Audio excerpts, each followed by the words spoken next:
Hey guys, we're live. Sorry for the start today. We had a bad internet. We've had a bad internet week, and we thought we had it fixed, and then this morning it wasn't working, and we're new in this area, so it took us a while to figure out what to do. Now we're back home and it's working, so hopefully it will maintain through this probably a pretty quick and short ABP weekly because I think, what is it? Yeah, it's 11 here, so I'm only 2 hours late. So I think we lost any of the folks that joined us, and I had already contacted those guys. So sorry about that. If you're hearing this on Saturday, then yeah, you won't notice that there's any change in the delivery. But so welcome to another App Business Weekly.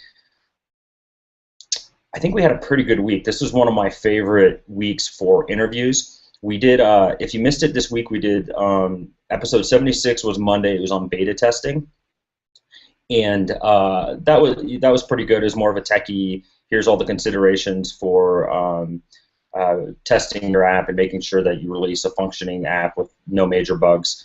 And remember, minor bugs are fine because you want to keep releasing. I mean, don't lower your standards too much, but the idea is if the big things are working, get it out there and start getting feedback. The next one we did was, well, we have a naming issue because they're both ABP 76. That should be 77. iOS release checklist, and that was one where David had just updated an app. And if you know David, he's the developer of the group here, and he was surprised that, oh my gosh, there's so much more to do after I finish the code. Things like screenshots and icons and keywords and all these different things that are kind of outside the immediate perspective or vantage point of a developer. So we talked about that, and it really gave me a good chance to go through and make sure I was up to date on some of the latest tools for things like screenshots and keywords and descriptions. Now, keywords I got pretty handled, but because Sensor Tower is awesome. But there were some really cool tools, and some of them by guys in our community, which was great. So got to mention those guys and check out their tools. And then, so the Thursday episode was one of my favorites of all time, and it's just why I'm like stoked to have a podcast that people are listening to, because we got to, well, we talked about the Vision Mobile report, and then we had Mark and Matos contacted us saying, hey, we want to talk to you about your coverage of the report, which was cool that they found us and they heard about us. And then we had Mark on the call and really dug in for almost an hour on what all this data, it was 10,000 developers they received feedback from, and tons of insight from the responses from these 10,000 developers. And they came to some different conclusions than we did, but I think we both kind of like benefited from the different perspectives that we each bring, and we think we're going to do that at least quarterly because we had so much fun. It might even be a monthly thing. So I'd really be curious of all the listeners' feedback on what they thought of that, because we really enjoyed doing it, and we hope that it's fun listening to. And really, I mean, I think it's more of, it's like high-level business planning. What do I want to attack, and what are the opportunities, and what are the chances that I'm going to succeed in this effort? What am I competing with? Some of the amazing stats, again, we hammer it home all the time, is just the lack of analytics in your apps, and how do you understand what to improve in your app if you don't have any analytics? This is any analytics, not even just the basic 3 lines of code from Flurry or Google that allows you to track, like, you know, they even allow you to track basic retention and how long sessions are and things like that. If you don't even have that, then, man, you are literally building apps in the dark, and no one does that. No one does that in any other business. And I think some of this gold mine of the App Store is starting to wear off, where you recognize you can't just throw crap into the App Store and be guaranteed to make money. You can still throw crap in the App Store and make money, but it's just not guaranteed. Where more and more people are recognizing just the massive growth, but still not treating it like a business. So that's, I mean, if I think David and I named it the App Business Podcast because we saw that about a year ago, but man, it just seems to be becoming even more pervasive, where people are treating it less like a business and even more like a lottery ticket. So hopefully we can keep bringing data to listeners and keep researching ourselves to really hammer that point home for ourselves and not just keep testing that assumption that, look, it is an opportunity that has an increased chance of success if you treat it like a business. That's our, what we call the hypothesis, and we'll continue to put it to the test. But it seems like the data in that Vision Mobile report and then that talk with Mark just kind of strengthened our position or our opinion on that.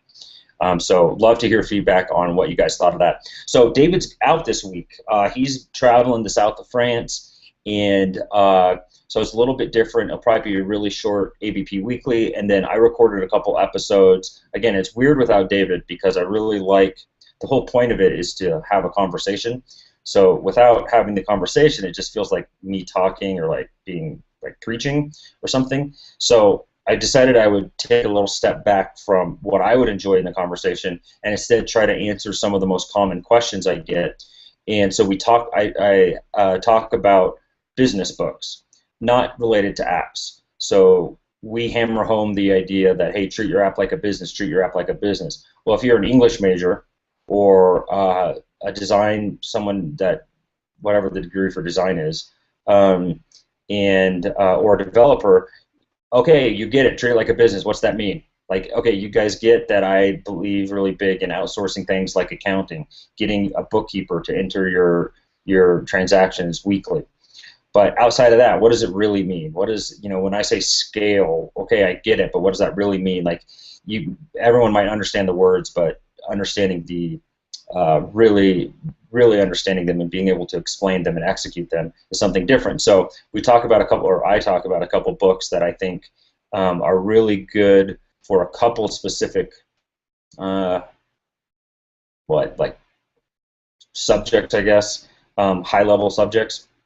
And I've read all these things. I think I've learned more from the reading of books outside of college than I have in any of my degrees. So it's like I have an MBA, but it's like I've learned more from reading books. So you can certainly catch up and learn all you need to learn about business, or a lot of what you need to learn about building and executing a strong, solid business through reading books. There's enough out there, like $10 books. You can get so much information from. The cost is really your 3 hours of time.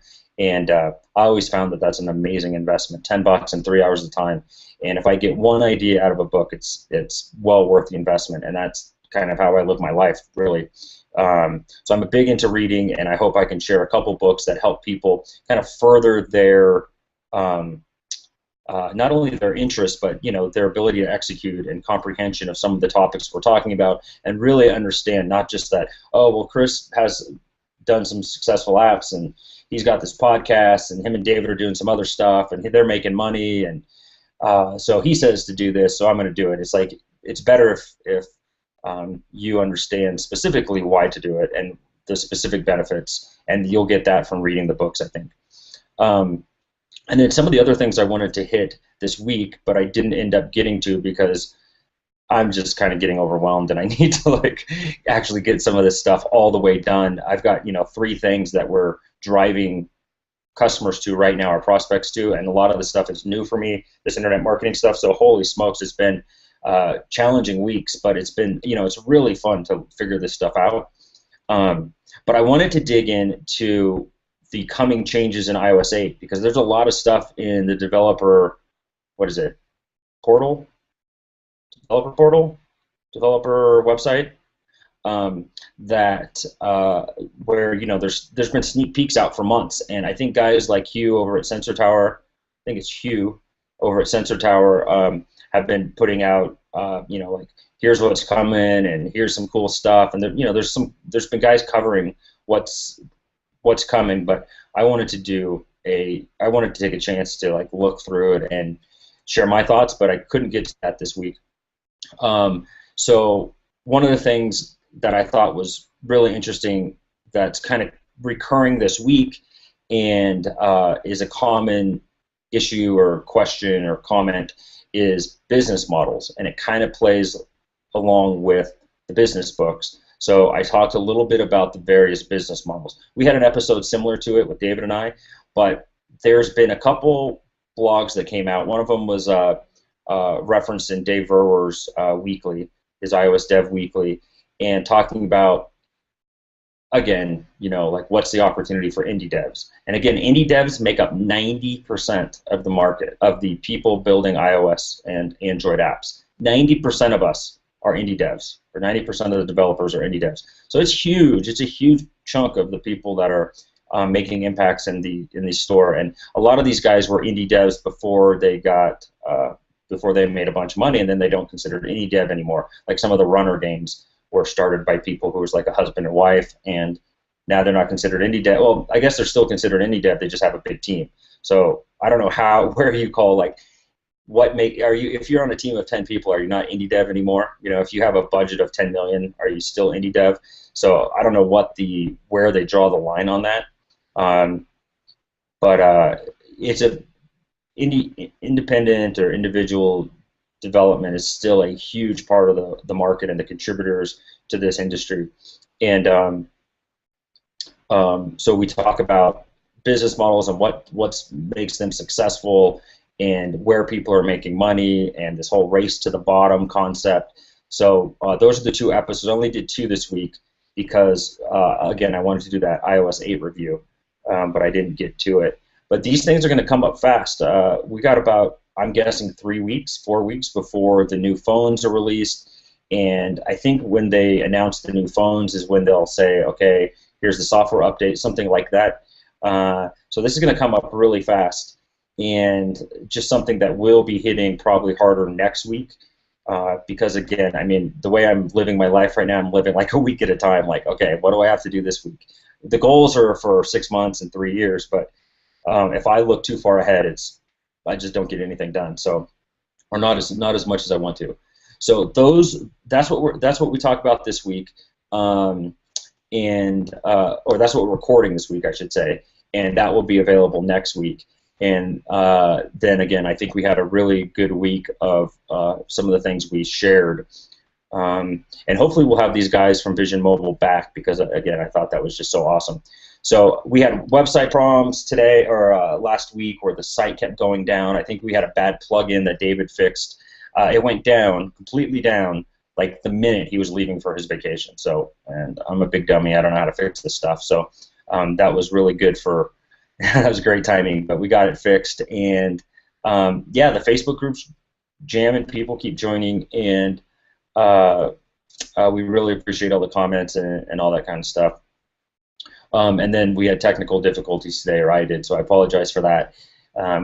Really frustrating start to the day today, but I'm going to go attack the rest of my day. Sorry we couldn't do any live Q&A, and I hope this kind of little review of the week, if you missed some of the episodes from this past week, I hope this short recording will encourage you to go listen to at least the Vision Mobile interview. That's ABP 078, and then let us know your feedback, because that's the kind of stuff that really interests me, and I'd love to have an excuse to keep bringing that,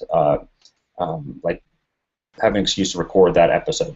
And I'd love to hear some ideas on. So I have a bunch of apps that I actually use, and I'm gonna start reaching out to those folks to get them to be guests and tell their story, and what else they're doing to have a website to support it. How long did it start? Did they quit their daytime job? All this kind of stuff.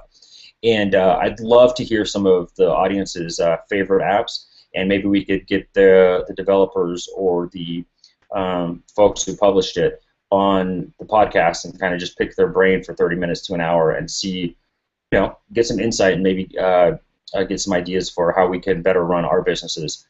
All right, but so I think that's going to be it for this week, just because I'm already behind for the day. So again, love to hear comments in the Facebook group and in iTunes, and come chat with us on our website.